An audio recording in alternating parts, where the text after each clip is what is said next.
আসসালামু আলাইকুম। আশা করি প্রত্যেক টেকনিশিয়ান যে যেখানে আছেন প্রত্যেকেই ভালো আছেন। আলহামদুলিল্লাহ, আপনাদের দোয়ায় আল্লাহ তাআলার অশেষ মেহেরবানিতে আমিও ভালো আছি।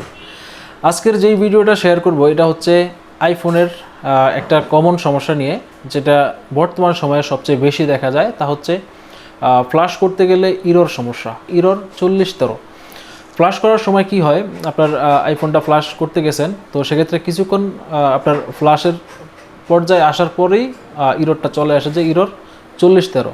তো আজকের এই ভিডিওতে আমরা আপনাদেরকে দেখানোর চেষ্টা করব যে ইরর 4013 হইলে আপনারা কীভাবে রিপেয়ার করবেন। এবং এটা আমরা আজকে যে কাজটা করব এটা হচ্ছে জেসি প্রো বক্স দিয়ে করব। তো এই জেসি প্রো বক্স দিয়ে আপনি কীভাবে পূর্বের ডাটাটা ব্যাকআপ রাখবেন এবং পুনরায় ওই ডাটাটাকে আবার রাইট করবেন, এই বিষয়টা দেখাবো।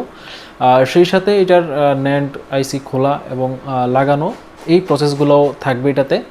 তবে ভিডিওটা যদি সম্পূর্ণ ভিডিওটা শেয়ার করি সেক্ষেত্রে ভিডিওটা অনেক দীর্ঘ হয়ে যাবে, যার কারণে আমি জাস্ট ভিডিওর যে স্পেসিফিক যে মেইন পয়েন্টগুলো, এই মেইন পয়েন্টগুলোকে আমি ভিডিওতে উল্লেখ করব। সেই সাথে বলে রাখি, যারা আমার চ্যানেলে নতুন আছেন তারা অবশ্যই চ্যানেল সাবস্ক্রাইব করে রাখবেন এবং পরবর্তী ভিডিও সবার আগে পাওয়ার জন্য অবশ্যই নোটিফিকেশন বাটনটি অন করে দিবেন। তো চলুন আমরা সরাসরি আমাদের ভিডিও টপিকে চলে যাচ্ছি।